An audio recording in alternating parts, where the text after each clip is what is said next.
Midnight. The world outside was a black ocean, broken only by the distant rumble of engines and the flicker of lightning on the horizon. Inside the old farmhouse, Ruth Carter sat in the dark, her breath steady, her eyes fixed on the window.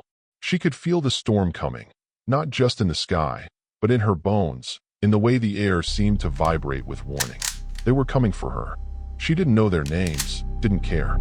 She'd heard the rumors, seen the trucks parked at the end of her drive, felt the weight of their stares in town. Men who thought they could take whatever they wanted. Men who believed a black woman alone on a patch of land was an easy target. Tonight, they would learn how wrong they were. The engines grew louder, headlights slicing through the rain, bouncing off the battered mailbox at the end of the lane. Ruth's hands moved with calm precision, loading a single bullet into the chamber of her father's old rifle. She had done this before, more times than she could count, but never like this, never with everything on the line. She watched as the first truck rolled to a stop, doors swinging open, boots hitting mud. Laughter drifted up the drive, sharp and careless. They didn't bother to hide their faces. They didn't think they needed to. Ruth's heart thudded once, hard, then settled into a slow, determined rhythm. What would you do if the world came for everything you loved? Would you run? Would you beg? Or would you stand your ground, even if it meant facing the darkness alone? The men fanned out, flashlights bobbing, voices echoing across the fields. One of them swaggered up the porch steps, his shadow looming large against the peeling paint. He raised his fist to pound on the door, but Ruth was already there, watching from the shadows, the rifle steady in her hands. She didn't speak. She didn't need to. The click of the safety was answer enough. In that moment, time seemed to stretch and snap, the air electric with possibility. The men had come to take, to threaten, to destroy, but they had no idea who they were up against. They didn't know the stories whispered about her in the dark, the legend that had grown around her name. They didn't know she was a sniper, one of the best. They didn't know she never missed. The first shot rang out, sharp and clean, slicing through the night. The man on the porch dropped, his flashlight spinning into the grass. The others froze, confusion and fear flickering across their faces. For the first time, they realized the truth. The hunter was not outside. She was inside, waiting. Tonight, the storm wasn't in the sky. It was in Ruth Carter's hands. But to understand how this night became legend, you have to know who she is and why she never, ever misses. Before the storm, before the gunfire and the fear, there was only the quiet rhythm of morning. The sun rose slow and golden over the fields, painting the old farmhouse in honeyed light. The world was still, except for the soft clucking of hens and the distant hum of bees drifting through wildflowers. This was her sanctuary, her inheritance, her last piece of a world that had tried to take everything else. Her name was Ruth Carter. 40, 8 years old, skin the color of rich earth, eyes sharp as broken glass. She moved through her land with the silent confidence of someone who belonged, who had fought for every inch of soil beneath her boots. The farm had been in her family for generations, passed down from hands that had known both the lash and the promise of freedom. Every fence post, every row of corn, every scar on her weathered hands told a story. Ruth's days began before dawn. She'd rise in the dark, wrap her hair in a faded scarf, and step out onto the porch with a mug of black coffee. The air was always cool, heavy with the scent of dew and earth. She'd stand there, listening to the world wake up, feeling the weight of her solitude and the quiet pride of survival. The farm was small. When the wind howled and the house creaked, she felt the old fear stirring in her chest. One evening, as the sun dipped low and the sky burned orange, Ruth stood at the edge of her field, watching the shadows lengthen. She felt a chill, a prickle at the back of her neck. The world was holding its breath, waiting. She tightened her grip on the old rifle, her father's words echoing in her mind. Always be ready, Ruthie. The world don't give you warnings. She turned back to the house, locking the door behind her. The night pressed close, thick with secrets. Ruth sat by the window, watching the darkness, her heart steady but wary. She didn't know what was coming, but she could feel it, like the first rumble of thunder before a storm. Outside, the wind picked up, rattling the shutters. Somewhere in the distance, a dog barked, sharp and urgent. Ruth sipped her coffee, eyes never leaving the night. She was alone, but she was not afraid. Not yet. But as the last light faded from the sky, a single thought lingered in her mind, cold and certain as steel. Something was coming. And this time, it wouldn't be so easy to send it away. It began with the sound of engines, far off at first, like thunder rolling over the hills.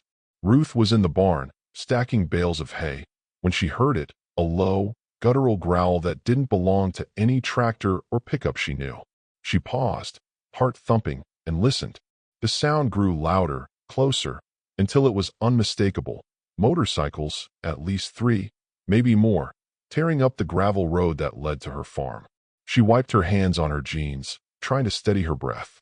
The sun was just beginning to set, painting the sky in bruised purples and reds. The world felt suddenly smaller, the shadows longer, as the engines roared up her drive and came to a stop in a cloud of dust. Ruth stepped out of the barn, squinting against the dying light. 4 men dismounted, their faces hidden behind mirrored sunglasses and bandanas. They moved with the swagger of men who'd never been told no, boots crunching on gravel, laughter sharp and mean. One of them spat on the ground, eyes never leaving Ruth as she stood her ground, arms crossed, jaw set. The leader stepped forward, tall and broad-shouldered, a snake tattoo winding up his neck.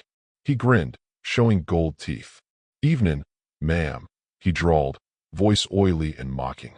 "Heard you got yourself a nice piece of land here. Shame if something happened to it." Ruth didn't flinch. "You're trespassing," she said, her voice flat and cold. "You need to leave." The men laughed, a harsh, ugly sound that echoed off the barn walls. Another one, younger, with a scar running down his cheek, kicked at the dirt. "We're just here to talk, lady. Maybe you didn't hear, folks around here are selling. Time to move on." Ruth's eyes narrowed. "This land isn't for sale. Not now, not ever." The leader's smile faded. He took a step closer, close enough that Ruth could smell the sweat and cheap whiskey on his breath. "You got a lot of nerve, talking to us like that. Maybe you need a little convincing." He reached out, grabbing her arm. Ruth jerked away, fury flashing in her eyes. "Don't touch me," she hissed. For a moment, time seemed to freeze. The men stared at her, surprised by her defiance. Then, as if on cue, the leader shoved her hard, sending her stumbling back against the barn door. The others closed in, circling like wolves. Ruth's mind raced. She could feel the old fear rising, but she forced it down. She scanned the yard. Her rifle was inside, too far to reach. She needed to buy time, to think. The men began to taunt her, their words sharp and cruel. They kicked over a bucket, smashed a window, tore down a section of fence. One of them grabbed a chicken, laughing as it squawked in terror. Ruth clenched her fists, rage boiling in her chest. The leader leaned in, voice low and threatening. "You got until tomorrow to change your mind. We'll be back. And next time, we won't be so friendly." With that, he spat at her feet, turned, and strode back to his bike. The others followed, still laughing, still jeering. Engines roared to life, headlights slicing through the dusk as they sped away, leaving Ruth standing alone in the wreckage of her peace. She watched them go, her body trembling with anger and fear. The barn door hung crooked on its hinges, glass glittered in the dirt, and the air was thick with the stench of gasoline and menace. Ruth felt the weight of their threat settle on her shoulders, heavy and cold. As the last echo of engines faded into the night, Ruth sank to her knees, hands shaking. She pressed her forehead to the earth, fighting back tears. This was her home, her sanctuary, and now it had been violated. The old wounds, of loss, of struggle, of being told she didn't belong, split open anew. She stayed there for a long time, listening to the silence, broken only by the distant cry of a mourning dove. The world felt different now, darker, more dangerous. She knew, deep in her bones, that this was only the beginning. The sun slipped below the horizon, and the farm was swallowed by night. Ruth rose slowly, wiping her face with the back of her hand. She walked back to the house, locking every door, every window. She took the old rifle down from its place above the fireplace, cradling it in her arms like a child. She sat by the window, watching the darkness, her mind racing. The men would be back. She could feel it, as sure as the coming storm. And next time, they wouldn't just threaten. Next time, they'd come to take. Ruth's heart pounded in her chest, a drumbeat of fear and fury. She was alone, but she was not helpless. Not anymore. But as the night deepened and the wind howled through the trees, one question echoed in her mind, louder than all the rest. How far would she go to protect what was hers? The night after the raid was a long, sleepless one. Ruth sat in her kitchen, the old rifle across her lap, her hands wrapped around a mug of coffee gone cold. The house felt different now, smaller, more fragile, as if the walls themselves had absorbed the violence and were holding their breath, waiting for the next blow. She replayed the encounter over and over in her mind, every word, every shove, every sneer. The men's faces haunted her, their laughter echoing in the corners of her memory. She could still feel the leader's grip on her arm, the sting of humiliation burning hotter than any bruise. She had faced down storms, wild dogs, and the slow, grinding poverty of rural life. But this was different. This was a threat that wore a human face. Outside, the wind rattled the windows, and the old house creaked in protest. Ruth's eyes darted to every shadow, every flicker of movement beyond the glass. She checked the locks again and again, her nerves stretched thin as wire. The farm, once her sanctuary, now felt like a trap. She tried to call the sheriff, but the line was dead, cut, she realized, with a cold twist in her gut. She was truly alone. The nearest neighbor was too far to hear a scream, and even if they did, would they come?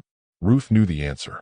She'd seen the way people looked at her in town, the way they whispered when she walked by. A black woman, alone, stubborn, refusing to sell. She was an outsider, even here. She thought of her parents, of the stories they'd told her about the old days, about men in white hoods, about fires in the night, about standing your ground when the world wanted you gone. She remembered her father's hands, rough and steady, teaching her to shoot, to hunt, to survive. You don't wait for help, Ruthie, he'd said. You are the help. But now, in the silence of her kitchen, Ruth felt the weight of her solitude like never before. She was tired, bone-tired, soul-tired. The years had taken so much from her, and now, it seemed, they wanted to take the last thing she had left. She stood and walked through the house, checking every window, every door.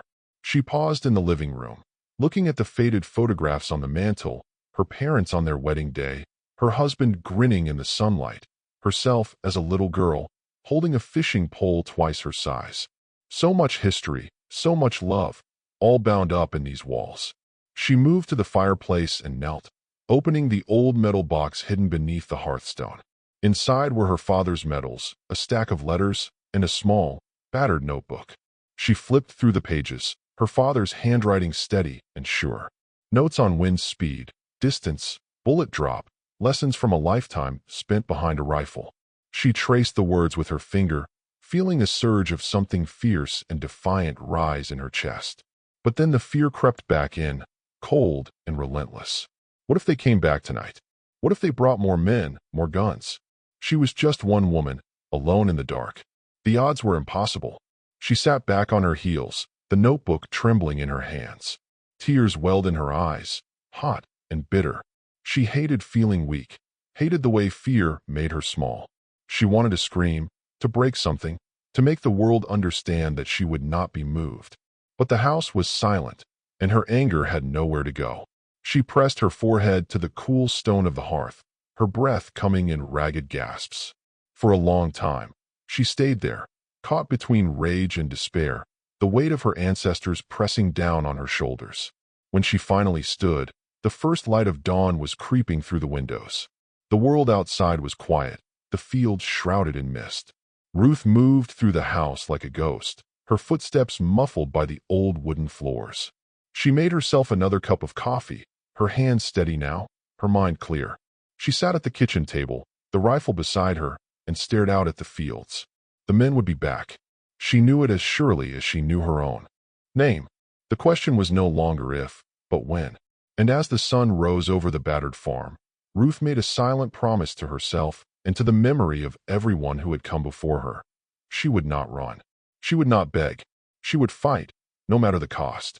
But as the morning light spilled across the kitchen floor, a single, unspoken question lingered in the air, heavy and unresolved. Was she enough? The next day dawned with a brittle, uneasy quiet.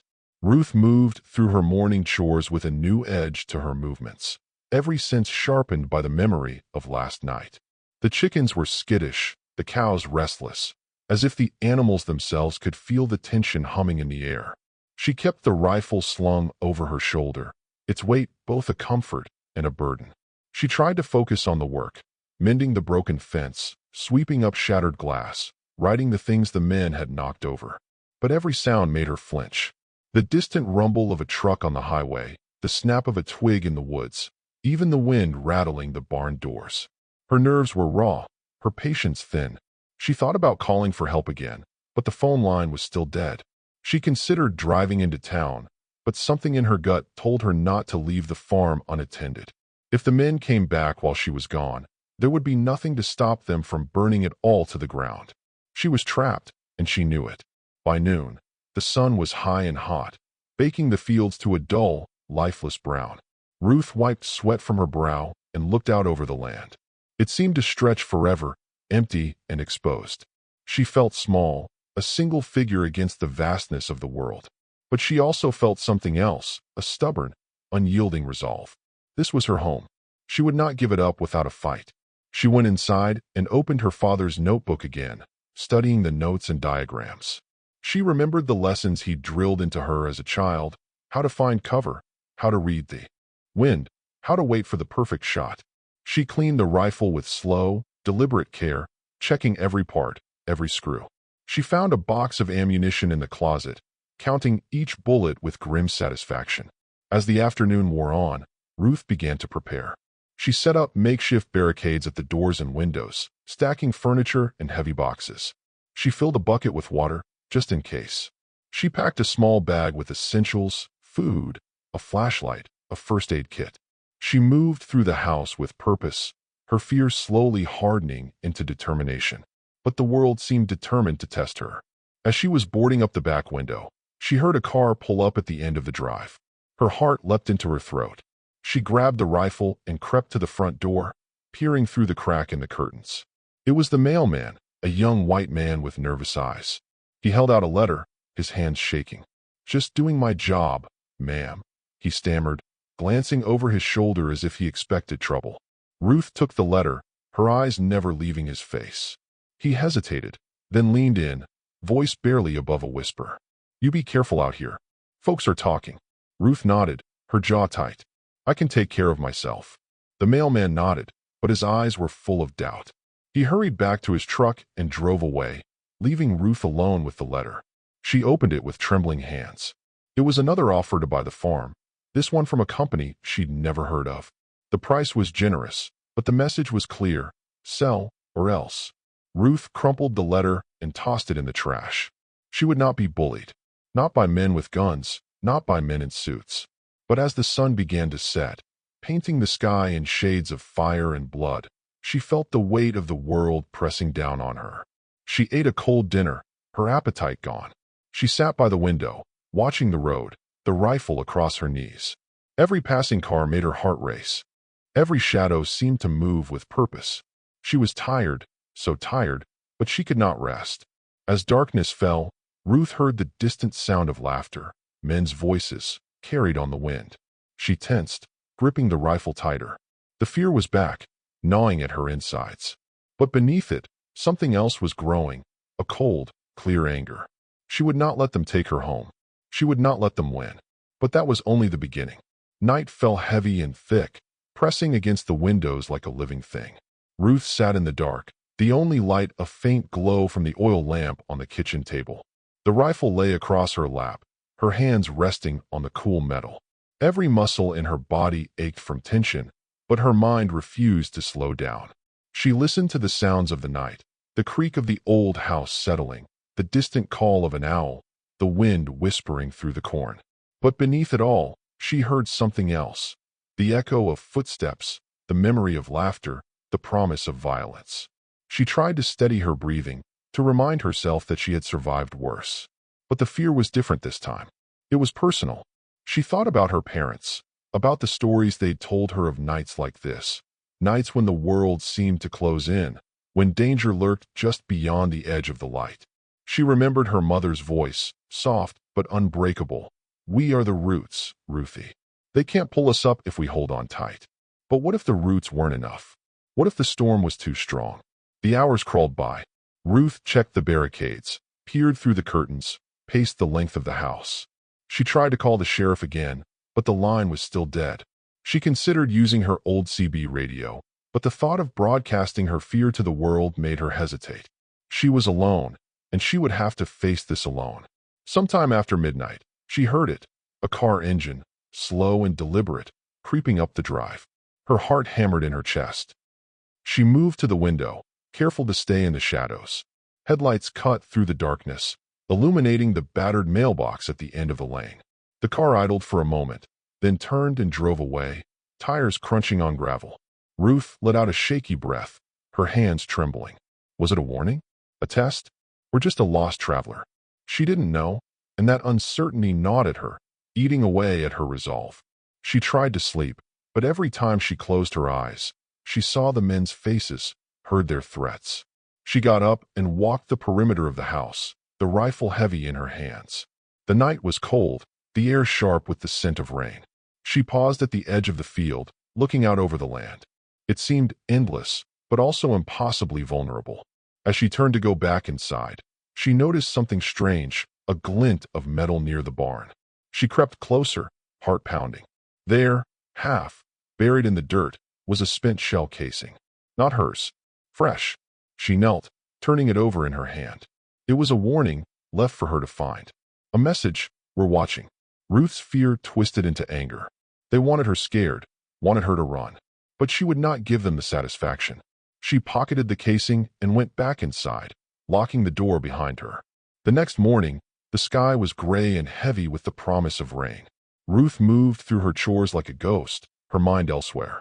She checked the fences, found another section cut. She fixed it, hands steady, jaw clenched. She would not let them break her. But the pressure was building. She could feel it in the way the animals shied away from her touch, in the way the neighbors avoided her eyes when she drove into town for supplies. She heard the whispers, crazy old Ruth, too stubborn for her own good. She saw the looks, the pity, the fear. At the feed store, the clerk handed her change with shaking hands. "You sure you don't want to sell, Ruth?" he asked, voice low. "Ain't safe out there, not anymore." Ruth met his gaze, her eyes hard as flint. "This is my home. I'm not going anywhere." He nodded, but she could see the doubt in his eyes. She left the store, the weight of isolation pressing down on her. She was alone, more alone than she had ever been. But as she drove back to the farm, a new thought took root in her mind. Maybe she couldn't count on anyone else. Maybe she never could, but she could count on herself. That night, as the rain began to fall, Ruth sat at the kitchen table, the spent shell casing in front of her. She turned it over and over, studying the markings.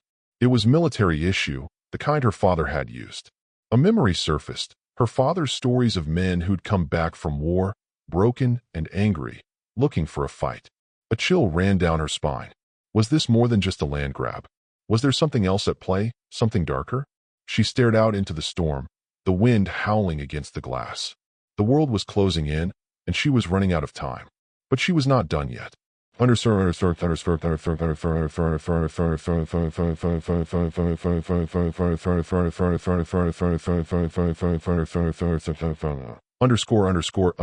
underscore. The rain hammered the roof all night, drumming out any hope of sleep. Ruth sat in the dark, the old rifle across her knees, her mind racing through every memory, every lesson, every scar. She thought of her father's hands guiding hers, steadying her aim, teaching her to breathe through the fear.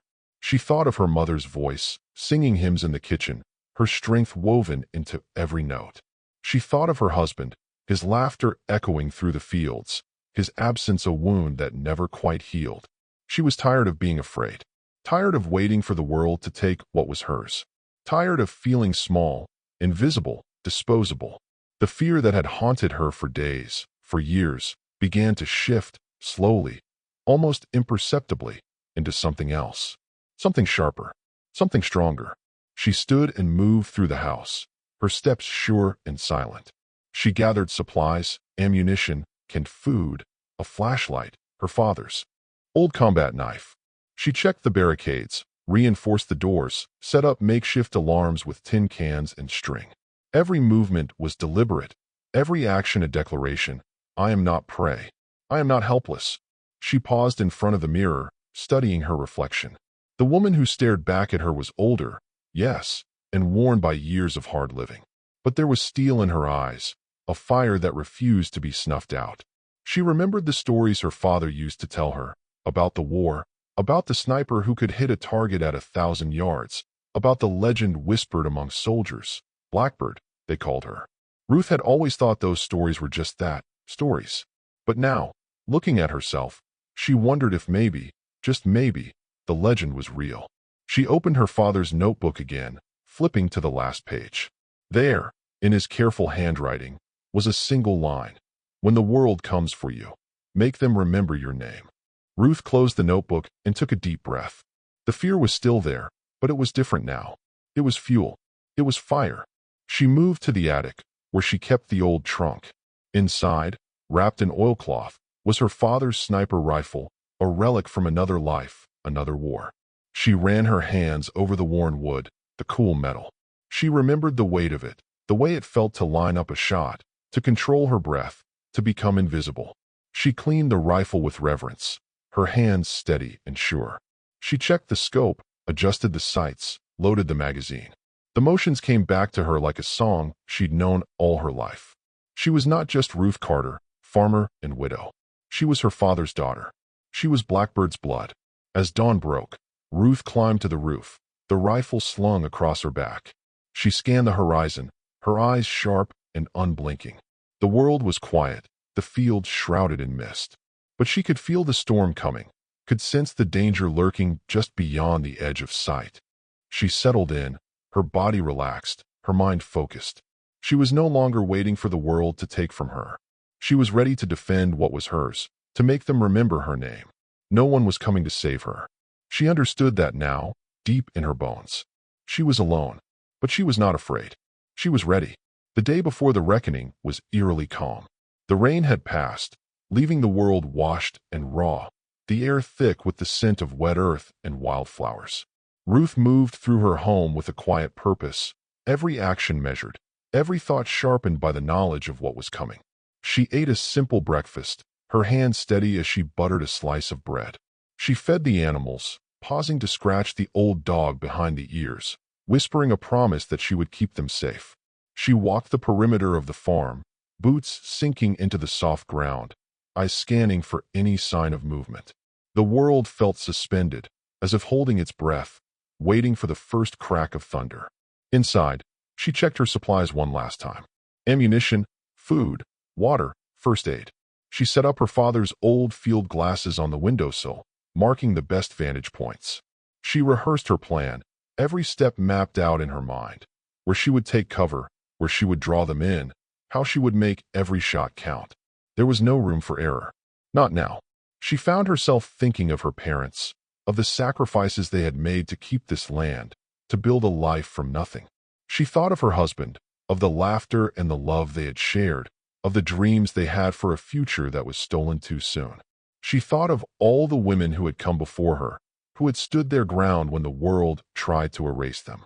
Their strength was her strength. Their courage was her shield. As the sun climbed higher, Ruth sat on the porch, the rifle across her knees, and watched the road. She saw a hawk circling overhead, its wings slicing through the sky with effortless grace. She envied its freedom, its power, but she also understood its hunger, its need to protect what was its own. The hours passed slowly, each one heavier than the last. She drank water, forced herself to eat, kept her mind clear. She checked the barricades, tested the alarms, made sure every window and door was secure. She moved through the house like a general preparing for battle, her fear now a distant echo, replaced by a cold, steady resolve. As dusk approached, the sky turned a deep, bruised purple.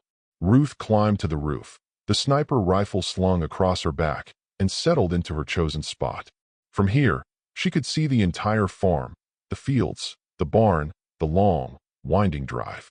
She adjusted the scope, her breath slow and even, her heartbeat steady. She waited, the world around her growing quiet and still. The first stars appeared, faint and trembling in the twilight. Somewhere in the distance, a coyote howled, its cry lonely and fierce. Ruth felt the weight of the moment settle on her shoulders, heavy but not unbearable. She was ready. She thought of the men who would come for her, their arrogance, their violence. She thought of the fear they tried to plant in her heart, the way they laughed as they threatened her. She thought of the shell casing left by the barn, the message it carried. She would answer that message tonight. The last light faded from the sky, and the world was swallowed by darkness. Ruth closed her eyes for a moment, drawing strength from the silence. She whispered a prayer, not for mercy, but for courage, for the will to do what needed to be done. She opened her eyes, the rifle steady in her hands, her gaze fixed on the road. She was not waiting for rescue. She was not hoping for a miracle. She was ready to fight, to defend, to survive.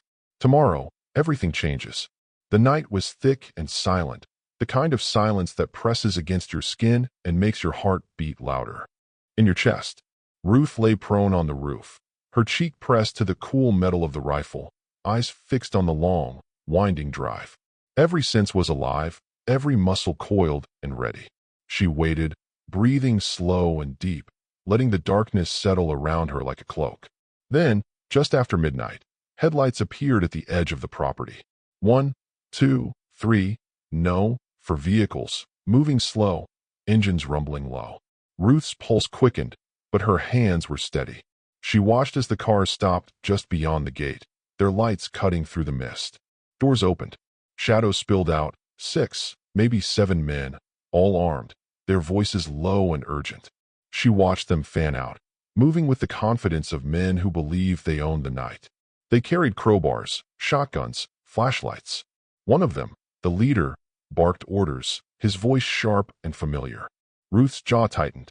She recognized him, the man with the snake tattoo, the one who had grabbed her arm, who had promised to return.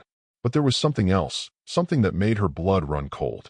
As the men moved closer, Ruth caught a glimpse of a patch on one of their jackets, a military insignia, faded but unmistakable. She focused the scope, her breath catching in her throat. It was the same unit her father had served in, the same symbol she had seen in his old photographs.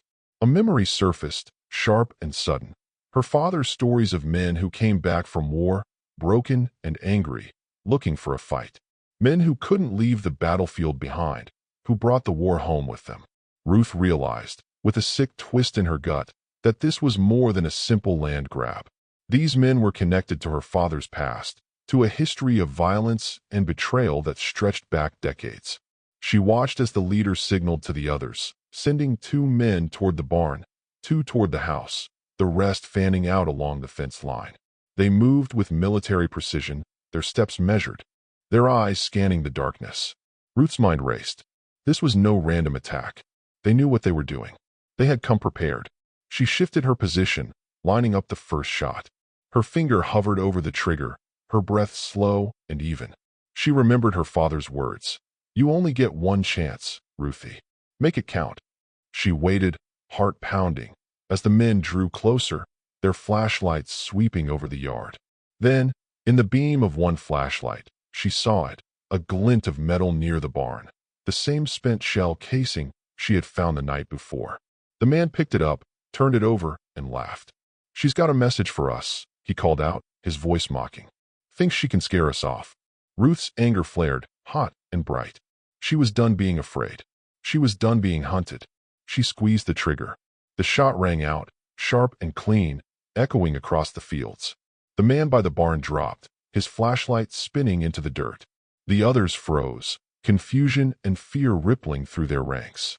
Ruth chambered another round, her movements smooth and practiced. She was no longer just defending her home. She was fighting for her family, for her history, for every woman who had ever been told to sit down and be quiet. The men scrambled for cover, shouting orders, firing blindly into the night. Ruth stayed low, her eyes never leaving the scope. She picked her targets carefully, each shot a message. I am here. I am not afraid. As the chaos unfolded below, Ruth felt a strange sense of relief, mixed with a new, sharper fear. The truth was out now. The men knew she was armed, knew she was dangerous. There was no going back. She watched as the leader regrouped his men, his face twisted with rage. He shouted something she couldn't hear, and the men began to move again, more cautious now, more desperate. Ruth's hands were steady, her mind clear. She was ready for whatever came next. Now there was no going back. The night exploded into chaos. Shouts, gunfire, the sharp, metallic ring of bullets striking metal and wood. Ruth's world narrowed to the cold steel of the rifle, the thud of her heart, the blur of movement below. She moved like a shadow on the rooftop, eyes locked through the scope. Another man darted from the barn toward the house, shotgun raised. Ruth exhaled, squeezed the trigger. The shot cracked through the night. He dropped, his weapon clattering to the ground. The others scattered, ducking behind the tractor, the old pickup, the low stone wall her father built by hand. They fired blindly, their bullets tearing through the porch rail, splintering the siding. Glass shattered, wood splintered. The farm groaned under the assault. Ruth's breath came slow and steady. She shifted, found another target, a man crouched behind the feed trough, fumbling with a pistol. She aimed, fired.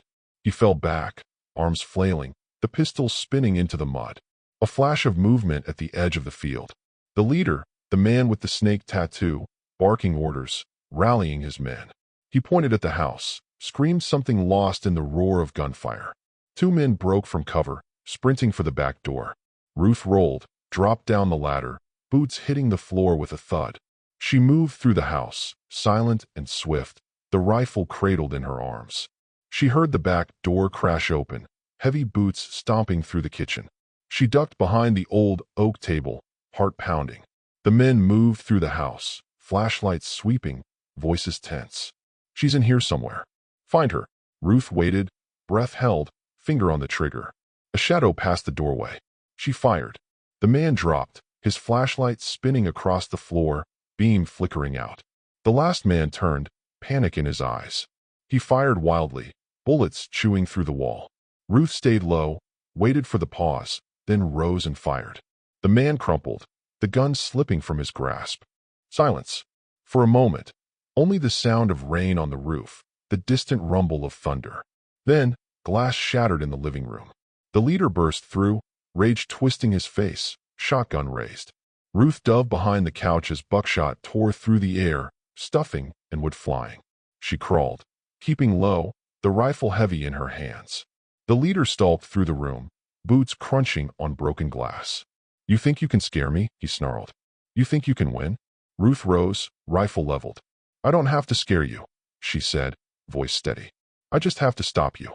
He swung the shotgun toward her. She fired. The shot hit his shoulder, spinning him back, the shotgun falling from his hands. He roared in pain, lunged at her, hands reaching. They crashed to the floor, bodies tangled, fists flying. Ruth fought with everything she had, years of anger, fear, loss pouring into every blow.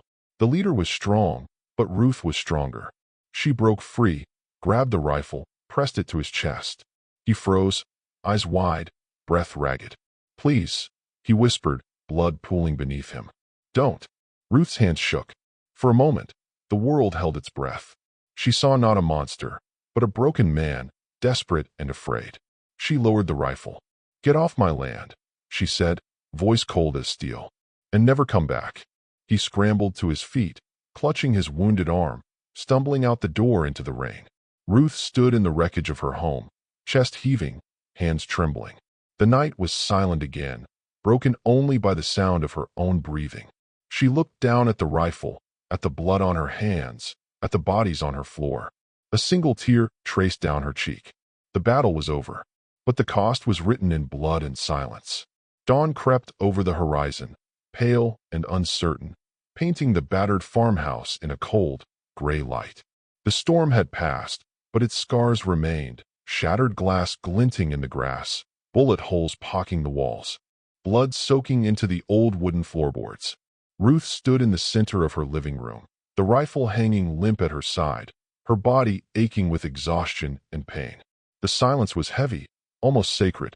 It pressed in on her from every side, filling the spaces where violence had raged only hours before. She moved through the house in a daze, her footsteps slow and careful, as if afraid to disturb the ghosts that lingered in the corners. The air was thick with the smell of gunpowder and rain, of fear and survival. She checked the bodies, her hands steady but her heart trembling. She recognized none of them, not really.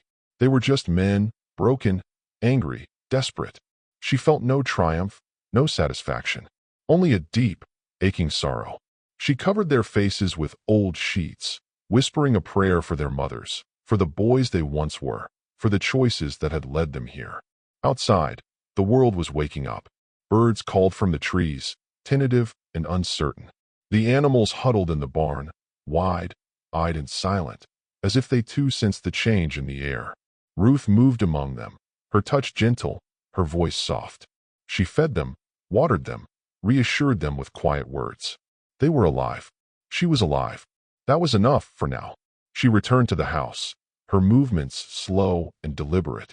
She cleaned her wounds, bandaged her bruises, washed the blood from her hands. She swept up the broken glass, patched the holes as best she could, set the furniture back in place. Each task was a small act of defiance, a way of reclaiming her home from the violence that had tried to consume it. But the weight of what had happened pressed down on her, heavy and relentless. She sat at the kitchen table, staring at her reflection in the window. She saw a woman transformed, older, harder, but unbroken. She saw the lines of grief and loss etched deep into her face, the fire in her eyes banked, but not extinguished. She thought of her father, of his lessons and his love. She thought of her mother, of her strength and her songs. She thought of her husband, of the life they had built together, of the dreams they had shared. She thought of the men who had come for her, of the fear they had tried to plant in her heart, of the violence they had brought to her door.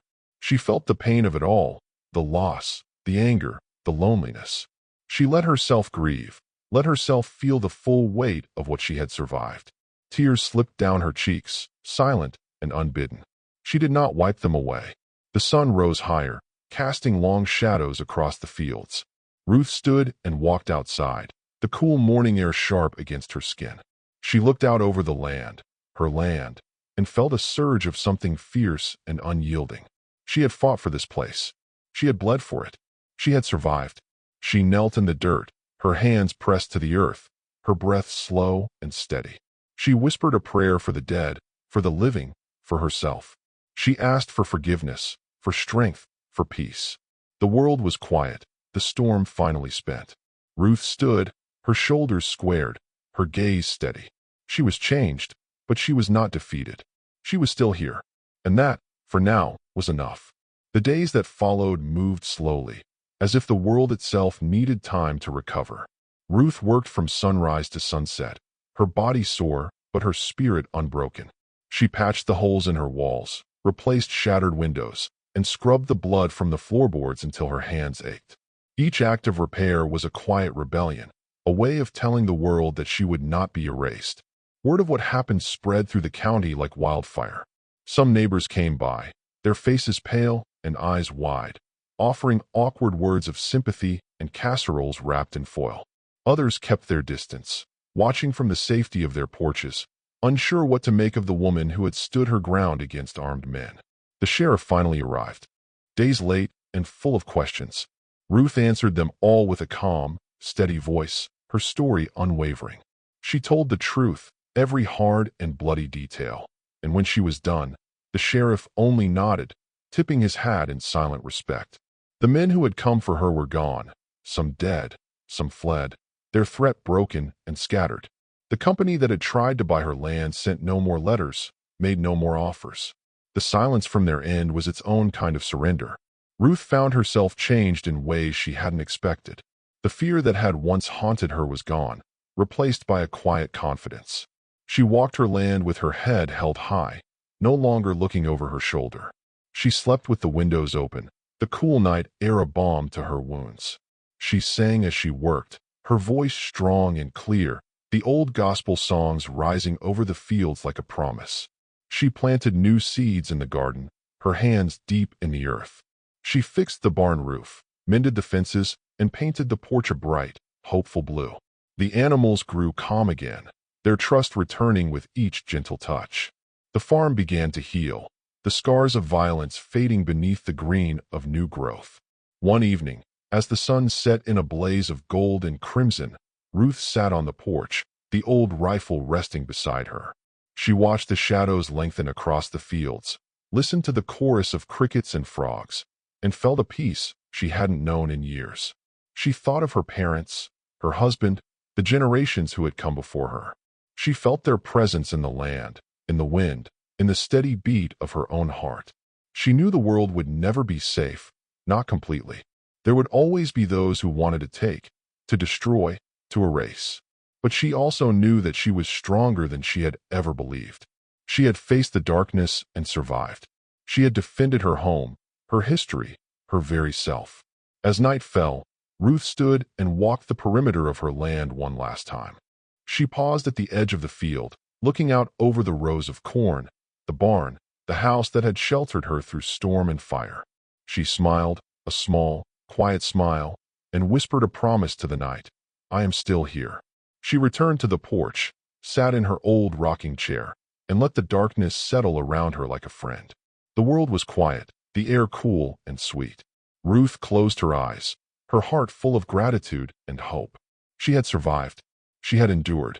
And now, at last, she was free. In the years that followed, Ruth's story became more than just a tale whispered over fences or shared in hushed voices at the general store. It became a legend, woven into the fabric of the land itself. Children grew up hearing about the night the farm stood unbroken, about the woman who faced down a storm of violence and refused to yield. Some called her a hero, others a survivor. But Ruth knew the truth was simpler and deeper than any title. She was a keeper of memory, a guardian of roots. Her strength was not born from hatred or vengeance, but from love, love for the land, for her family, for the promise that every generation leaves behind. She understood now, more than ever, that courage is not the absence of fear, but the decision to stand firm in its shadow. That legacy is not built in a single night of violence, but in every quiet act of defiance, every seed planted, every song sung in the face of darkness. Ruth's farm flourished, not because the world grew kinder, but because she refused to let it grow smaller. She welcomed those who came in peace, shared her story with those who needed hope, and taught the children who visited her porch that history is not something to be hidden or feared. It is something to be honored, to be learned from, to be carried forward with pride. Sometimes, on quiet evenings, Ruth would sit on her porch and watch the sun dip below the horizon, the fields glowing gold in the fading light. She would remember the fear, the pain, the loneliness, but she would also remember the strength that rose up inside her, the voice that refused to be silenced. She would remember that, in the end, she was not just defending a piece of land. She was defending a legacy, a truth, a promise that could not be taken by force. And so, her story lived on, not just in the scars on the farmhouse walls or the whispers in the wind, but in the hearts of all who heard it. It became a reminder that even in the darkest night, a single voice, a single act of courage can change everything. Because sometimes the world forgets what a woman can do when she is pushed to the edge. Sometimes it underestimates the power of a heart that refuses to break. And sometimes it learns, too late, that legends are not born. They are made, in blood, in thunder, and in the quiet, unyielding light of dawn. Never underestimate a woman with nothing left to lose.